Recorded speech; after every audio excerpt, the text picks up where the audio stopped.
दर्शक हो नमस्कार. मी वास्तुतज्ञ आनंद पिंपळकर आपल्याला वटपौर्णिमेचं शास्त्रीय वैज्ञानिक पौराणिक असं महत्त्व सांगणार आहे.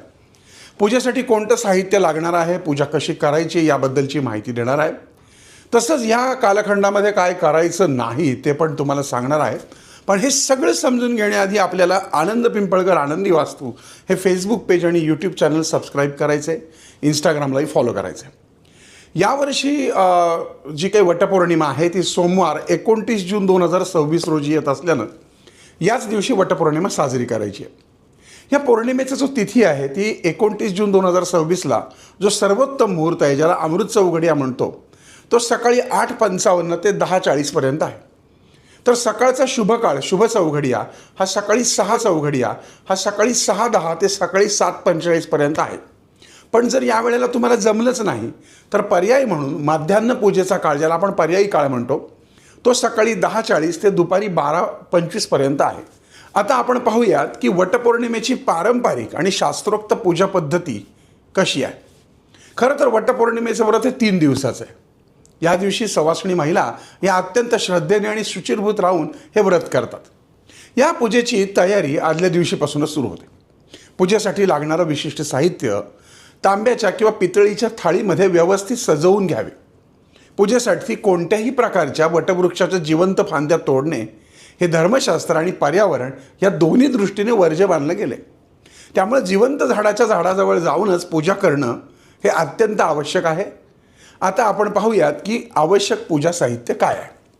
ज्यावेळेस पूजेला जाल त्यावेळेस एक तांब्या, त्याबरोबर पाणी, पळी, पंचपात्र, आसनासाठी लहान पाट किंवा चटई, अक्षता म्हणजे थोडे तांदूळ, विड्याची 12 पानं, 12 सुपाऱ्या, हळद, कुंकू, शेंदूर, अष्टगंध, गुलालाचा करंडा, अगरबत्ती, धूप, कापूर, गाईच्या तुपाचा किंवा तेलाचा दिवा, 5 प्रकारची फळं, आंबा, फणसाचे गरे चालतील, भिजवलेले हरभरे, गुळखोबरं, कच्चा पांढरा सुती धागा ज्याला सुदुगुंडी म्हणतो, खण, नारळ, बांगड्या आणि शृंगाराचं साहित्य. हे सगळं साहित्य केलं की आता आपण पूजा कशी करायची पाहू. पूजेच्या दिवशी सकाळी सवाष्णीने सूर्योदयापूर्वी उठून गंगाजळ मिश्रित पाण्याने स्नान करावं.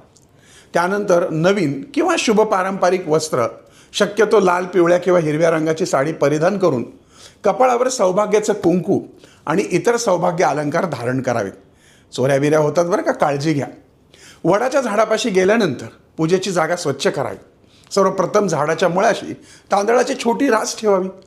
त्यावर हळदी, कुंकू आणि अक्षता वाहून त्या सुपारीची स्थापना गणपती बाप्पा म्हणून करा आणि विघ्नहर्ता गणेशाचे पूजन करावे. त्याला गुळ खोबऱ्याचा नैवेद्य दाखवावा, दिवा उदबत्ती दाखवावी, प्रार्थना करावी. नंतर वडाच्या मुख्य खोडाला पाण्यानं किंवा पंचामृताने अभिषेक करावा. वटवृक्षाला हळद, कुंकू, शेंदूर, अष्टगंध लावून अक्षता आणि फुलं व्हावी. धूप, अगरबत्ती आणि तुपाचा दिवा ओवाळून मनोभावे नमस्कार करावा. त्यानंतर विड्याच्या पानांवर 5 प्रकारची फळं, भिजवलेले हरभरे आणि गुळ खोबऱ्याचं नैवेद्य अर्पण करावा. काही ठिकाणी सत्यवान सावित्रीचे पूजन सुपारी मांडून पण करतात. आता पूजेतला सगळ्यात महत्त्वाचा विधी म्हणजे सुताचा धागा गुंडाळणं. हातामध्ये कच्चा पांढरा सुती धागा घेऊन गुंडाळी वडाच्या खोडाला प्रदक्षिणा घालत तो धागा घड्याळाच्या काट्याच्या दिशेने वडाभोवती हळुवारपणे गुंडाळावा. शास्त्रोक्त नियमानुसार किमान 7 प्रदक्षिणा घालणं बंधनकारक आहे. मात्र शक्य असेल तर 108 प्रदक्षिणा तुम्ही नंतर घालू शकता. प्रदक्षिणा घालताना सुताचा धागा तुटू नये याची विशेष काळजी घेतली पाहिजे. तुटलं तरी टेन्शन घेऊ नका. शेवटी सवाष्णीने सत्यवान सावित्रीची जी कथा आहे ती ऐकावी, वाचावी.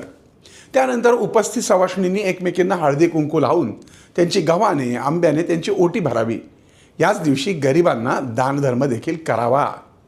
आणि सगळ्यात महत्त्वाचं म्हणजे वड, पिंपळ आणि औदुंबराचं झाड जरूर लावावं. आता वटसावित्रीचे जे नियम आहेत ते काटेकोरपणे प्रत्येक स्त्रीने पाळले पाहिजेत. कोणते पहा. व्रताच्या दिवशी किंवा आदल्या दिवशी संपूर्णपणे सात्विक आहार घ्यावा. मांसाहार करू नये. व्रताच्या दिवशी सवाष्णीने दिवसा झोपणं टाळावं. संपूर्ण दिवस देवाच्या नामस्मरणात घालवा. कोणाशी कठोर, असभ्य आणि रागाचे शब्द बोलू नये. संयमित आणि गोड वागावे. व्रताच्या दिवशी केस धुणे, केस कापणे, नख कापणं हे पूर्णपणे निषिद्ध मानलं गेलं आहे. फाटलेले, मळलेले किंवा जुने कपडे घालून पूजा करू नये. नवीन किंवा स्वच्छ धुतलेली साडी नेसावी. कपाळाला हळदी कुंकू लावणं गरजेचं आहे. सवाष्णींनी कपाळावर आणि भांगेमध्ये सिंदूर लावल्याशिवाय पूजेला बसूच नाही. वडाला अर्घ्य देताना पाणी स्वच्छ असावे. उष्टे किंवा अस्वच्छ पाणी झाडाला वाहू नये. प्रदक्षिणा घालताना जर सूत तुटल्यास तो विधी पुन्हा सुरुवातीपासून करावा लागतो. वाळलेल्या, कीड लागलेल्या किंवा मृत वृक्षाची पूजा करू नये. केवळ जिवंत आणि निरोगी वृक्षाचीच पूजा करा. उपवास सोडण्यापूर्वी अन्नामध्ये मीठ खाणे टाळावे. संध्याकाळी चंद्रोदयानंतर उपवास सोडावा.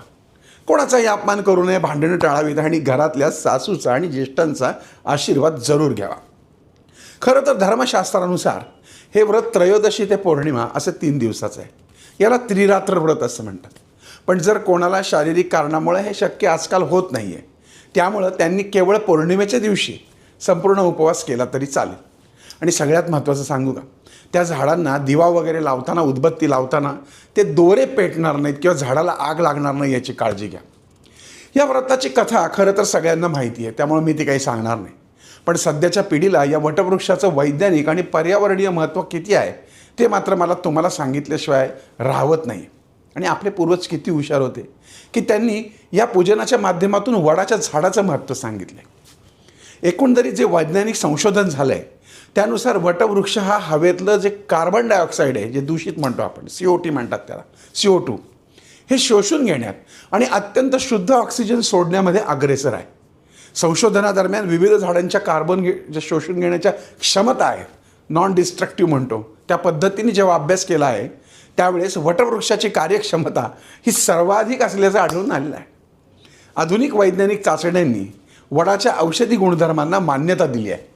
त्यानुसार वडाचं मुळं, पारंब्या, सालं, पान, चिकं, फळ ह्या सर्वांचा वापर औषधासाठी केला जातो. वडाच्या झाडाचे खूप सारे औषधी उपयोग आहेत. अर्थात हे आपल्याला चांगला आयुर्वेद तज्ज्ञ या बाबतीत सांगू शकेल. बाकी सर्वांनी जास्तीत जास्त झाडंही लावावीत. आणि यामध्ये काही तथ्य नाही वगैरे असं म्हणू नये, कारण यामध्ये शास्त्रच असं आहे की सर्वात मोठं काय आहे तर सर्वात मोठ्या प्रमाणात हे जास्त ऑक्सिजन सोडतं.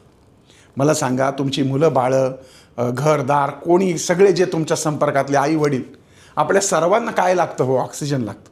आणि वटपौर्णिमेच्या निमित्ताने या वडाबद्दलची कृतज्ञता व्यक्त करून मोठ्या प्रमाणामध्ये वडाच्या झाडाचं लागवड जर तुम्ही केली तर निश्चितच तुमच्या पिढीचं, तुमच्या पुढच्या पिढीचं आयुष्य हे दीर्घायुष्य होणार आहे. आणि तुम्ही देखील त्या यमराजावरती मात करणार आहात आणि दीर्घायुष्य होणार आहात. तर हा यामागचा काहीतरी हेतू आहे. तर तुम्हाला आपल्या धर्मामागचं मर्म, मर्मामागचं शास्त्र, शास्त्रामागचं विज्ञान, विज्ञानामागचं आयुर्वेद हे आवडलं असेल तर प्रत्येक सौभाग्यवती स्त्रीने हा कार्यक्रम जास्तीत जास्त शेअर करा. पुन्हा भेटूयात पुढच्या भागात. तोपर्यंत तुमच्या आनंद पिंपळकरचा तुम्हाला ओम साईराम. सगळ्यात महत्त्वाचं म्हणजे वटपौर्णिमेला काय उपाय करावेत हे मी इंस्टाग्रामवर 1-1 मिनिटाचे टाकलेत, ते जरूर पहा. ओम साईराम.